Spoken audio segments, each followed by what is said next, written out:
Bismillahirrahmanirrahim. Assalamualaikum warahmatullahi wabarakatuh. Apa kabar Ananda semua?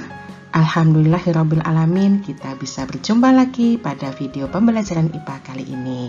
Masih tetap semangat dengan semangat kita, yaitu Al-Quran, akhlak, prestasi, Allahu Akbar.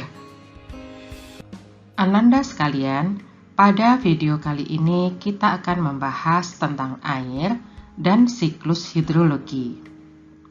Tujuan pembelajaran kita yaitu Ananda mampu menganalisa manfaat air bagi kehidupan manusia dan Ananda mampu menganalisa siklus hidrologi atau siklus air. Allah berfirman pada surat Al-Baqarah ayat yang ke-164 yang artinya, sesungguhnya dalam penciptaan langit dan bumi, silih bergantinya malam dan siang, bahtera yang berlayar di laut membawa apa yang berguna bagi manusia. Dan apa yang Allah turunkan dari langit berupa air, lalu dengan air itu Dia hidupkan bumi sesudah mati atau kering. Dan Dia sebarkan di bumi itu segala jenis hewan, dan pengisaran angin dan awan yang dikendalikan antara langit dan bumi. Sungguh terdapat tanda-tanda keesaan dan kebesaran Allah bagi kaum yang memikirkan. Ananda sekalian, betapa manfaat air yang begitu besar sehingga Allah menjadikannya salah satu isi dari ayat firman-Nya. Nah Ananda, coba Ananda sebutkan apa saja kegunaan air bagi Ananda dalam kehidupan sehari-hari.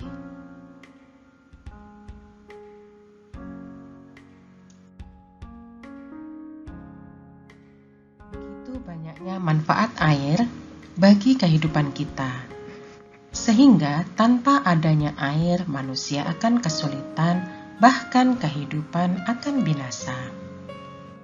Apa saja contoh manfaat air bagi kehidupan kita? Untuk minum atau konsumsi. Tentu antum akan senang sekali ya bermain air. Untuk membersihkan badan kita. Untuk mencuci atau membersihkan pakaian kita. Untuk berwudu dan menghilangkan najis dari tubuh kita. Untuk menghasilkan listrik atau pembangkit tenaga listrik. Untuk aktivitas pertanian atau perkebunan. Bahkan masih banyak lagi aktivitas yang harus menggunakan air.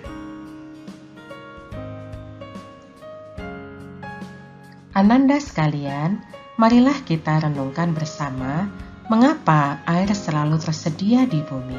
Setiap hari kita menggunakannya dalam jumlah yang cukup banyak, tetapi air selalu tersedia di bumi di sekitar kita.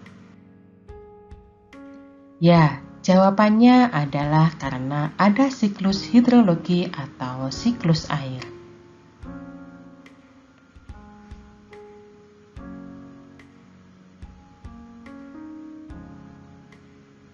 Apa itu siklus hidrologi?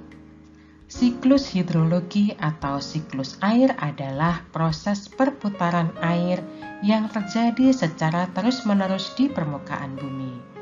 Siklus air ini terjadi dari permukaan bumi, naik ke atmosfer, dan kembali lagi ke permukaan bumi. Perhatikan tayangan berikut yang merupakan siklus hidrologi. Pada siang hari, panas matahari menyebabkan terjadinya penguapan di seluruh permukaan bumi.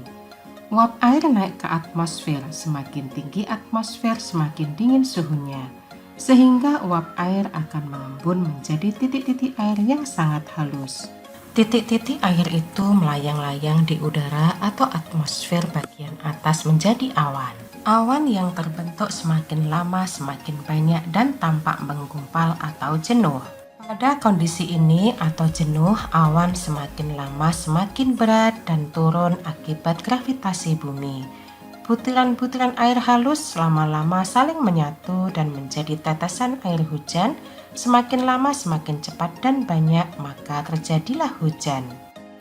Tahap dalam siklus hidrologi yaitu penguapan atau evaporasi,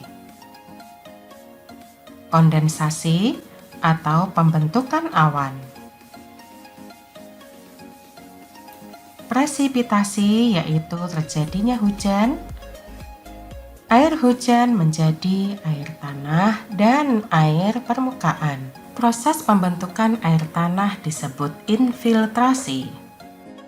Tahap siklus hidrologi atau siklus air yaitu tahap yang pertama adalah proses penguapan atau evaporasi. Penguapan atau evaporasi terjadi pada siang hari yang panas. Penguapan terbesar berasal dari air laut dan transpirasi tumbuh-tumbuhan di hutan. Tahap yang kedua adalah kondensasi, yaitu uap air yang terbentuk dari proses penguapan akan mengembun di atmosfer pada ketinggian tertentu dan terbentuklah awan. Tahap yang ketiga, awan yang terbentuk semakin banyak dan berkumpul akhirnya akan menjadi hujan pada daerah tertentu. Tahap ini adalah tahap presipitasi. Air kembali ke permukaan bumi dan dimanfaatkan oleh makhluk hidup. Sebagian air akan masuk ke dalam bumi atau ke dalam tanah menjadi air tanah. Tahap ini disebut tahap infiltrasi. Setelah itu terjadi lagi penguapan dan selanjutnya dimulai kembali siklus air atau siklus hidrologi. Ananda sekalian, beberapa kesimpulan yang bisa kita peroleh dari pembelajaran kali ini antara lain, air adalah kebutuhan pokok bagi kita, bahkan kita akan binasa tanpa ada air. Air di permukaan bumi tidak akan habis, selalu ada. Hal ini karena terjadi siklus hidrologi atau siklus air. Tahap siklus hidrologi yaitu evaporasi, kondensasi, presipitasi, dan infiltrasi. Terima kasih anak ustadzah semua. Ustadzah harapkan antum telah belajar dengan tekun. Semoga Allah memberikan pahala atas usaha antum. Amin ya robbal alamin. Alhamdulillahirabbil alamin. Ananda semua, pembelajaran kita kali ini sudah selesai. Sampai jumpa pada video berikutnya dan wassalamualaikum warahmatullahi wabarakatuh.